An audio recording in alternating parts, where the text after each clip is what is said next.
Hello, this is the Pissed Dazed here. Now we're coming up to Easter, so I kind of going in the spiritual direction.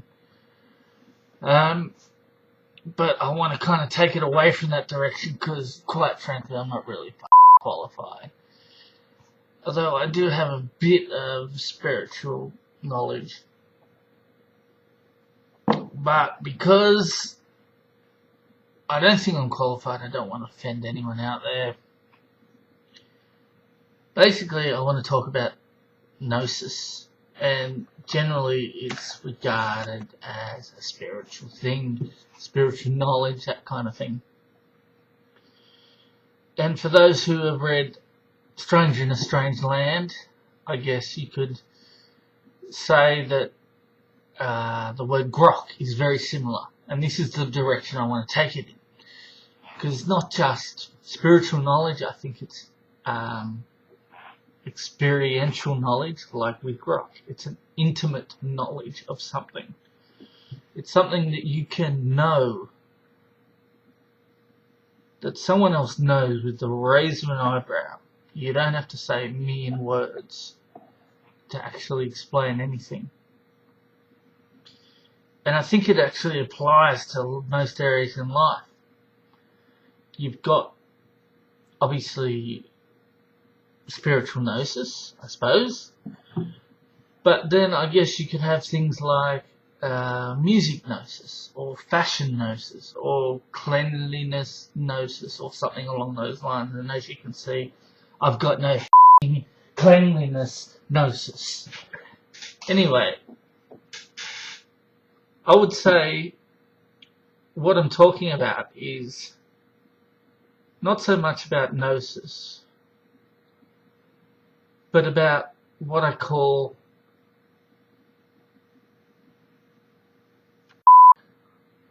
what do I call it again? The don't Gnosis.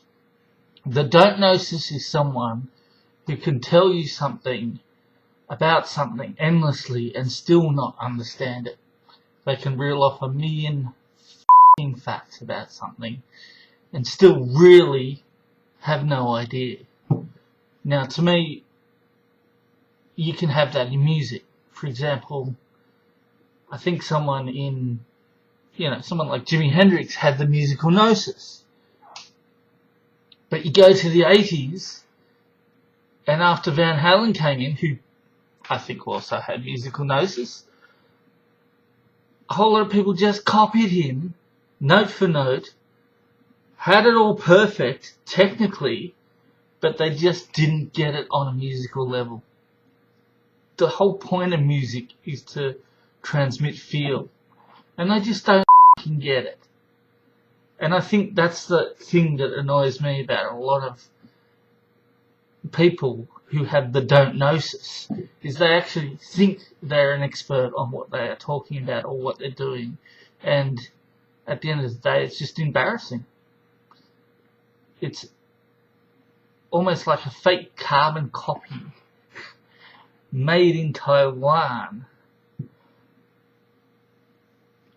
that just doesn't sell the I guess you could say that. But I'm not being overly self-righteous here about the whole thing. I mean, there's plenty of things that I have the don't gnosis in, like fashion sense and things like that. Look at the fashion sense. Anyway, I guess what I want to talk about is the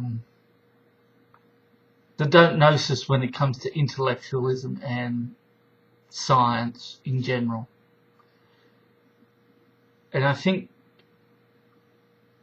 you can have a million facts in the world, but you can still not understand. Maybe I even said that before. But what I'm saying is that people dress things up in all this intellectual language and bamboozle people with all this stuff and knowledge and facts when they really don't actually understand the picture of what they're talking about. And so many people are impressed by this bullshit.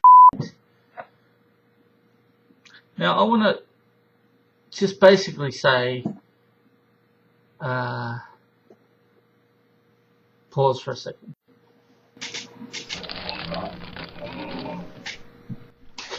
Oh, sorry, yeah, where was I? Basically, yeah, sorry about that, I was just, I was having a discussion with someone, an argument, and halfway through the argument, this person said, "You're getting your epistemology mixed up with your ontology." And I was like, yeah, okay, well,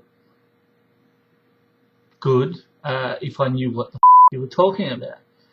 And no one knew what the he was talking about.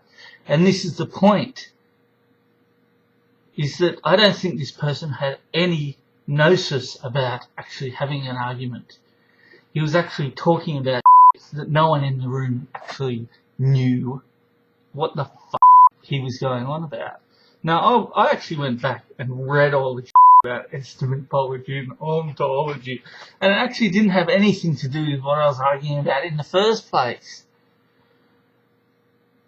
I mean, this guy could reel off a million facts, come up with all this bullshit, sound really impressive, but not listen to what you were saying.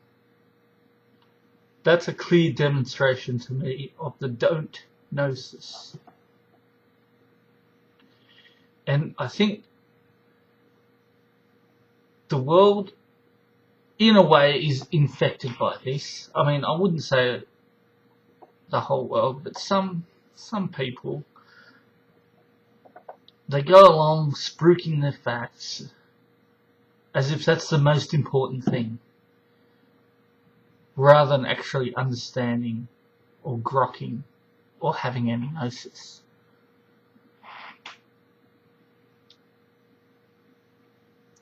Now, to me, I think, personally, history is more important than science. Anecdotes are more important than facts. Why? Because they actually communicate the gnosis. The facts and the science communicate facts. And facts mean bullshit if you don't know how to interpret them. You tell an anecdote on a YouTube argument, or if you go ahead with any of your history, people just boo-hoo it like, yeah, that's your anecdotal evidence. Yeah, you're just talking about history. You know, that's all in the past. It's all about science now. It's all about facts. Yeah. Well, you. You know what? Facts are bullshit. Unless it actually has some valid interpretation. And this is where people just don't understand the gnosis. They're too busy with the don't gnosis. So there's my Easter lesson for the day. And I hope everyone has a great Easter no matter what you're up to. See ya.